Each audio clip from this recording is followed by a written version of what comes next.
God is sea. I'm very tall and I can walk on water. One time I was on my way to kill Medusa, but my dumb brother Perseus got there first. When I was in my 20s, I went to get married to King Opifion's beautiful daughter of the Iron Chios. Her name was Mariope. She captured my heart. King Onopion despicably and disgracefully blinded me while I slept in order to stop the marriage. I went to Helios, the sun god, for healing. Once I regained my eyesight, I sought revenge. When I returned to the island, Onopion and Mariope had fled into hiding. Bitterly, my plan for revenge was foiled. I decided to put vengeance to the side and continued my first joy, that of hunting. I was the greatest mortal hunter in the world, and as such I became great friends with Artemis, god of the hunt. About 2 years later, I was in a village, carelessly telling the townsfolk of my journeys and feats. Then Apollo came by and heard me say that I could easily slaughter all the animals in the world if I desired so. He took exception to this, as well as my relationship with his sister, and took these words to Gaia, Mother Earth.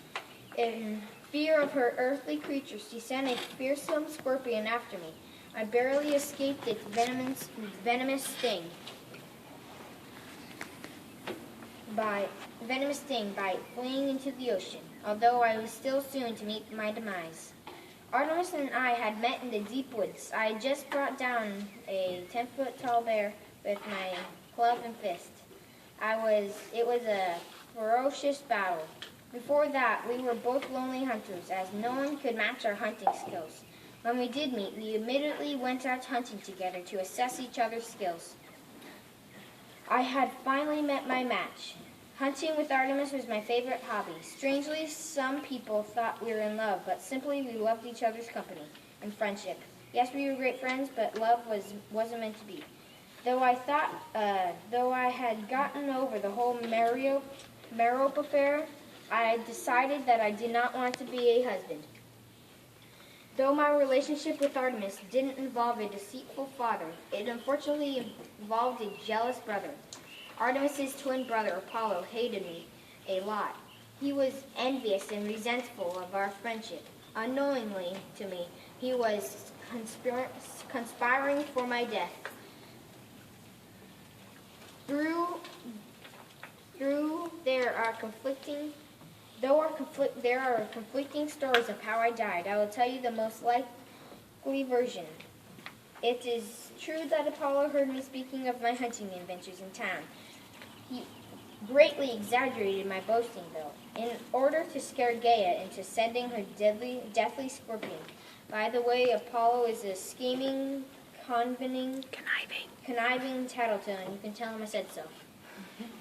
As you already know, I evaded imminent death by leaping into the waves of my father's stormy sea. Apollo was much begrudged by my quick thinking and ingenuity. Apollo wasn't done with me yet.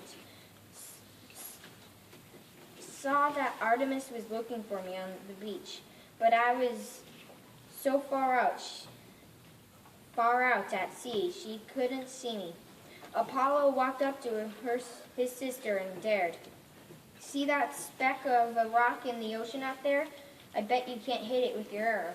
Artemis had no idea what she was about to do. Methodically, she pulled her arrow from her quiver and strung her bow. With a loud twang, her arrow shot quick and straight. I was hit. I fell down into the depths of the waves and was enveloped into the arms of my mournful father. When Artemis realized what she had done, she fell to her knees in despair and agony. I was much loved by my father and Artemis, who were never the same after my death. Mournfully, they were in great despair over my passing. They didn't bear to live without me, so they eagerly lifted my body into the stars as a consolation.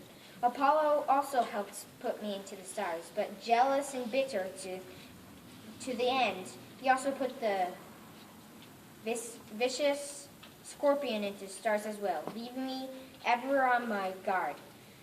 There in space, I survived for eternity to guide sailors and astronomers for all time. while you can see my club raised in one hand and my shield clasped in the other. Remember that I was a man of honor and bravery. With great longing, I gazed down on the woods of earth, desiring just one more opportunity to run and hunt with my dear friend Artemis.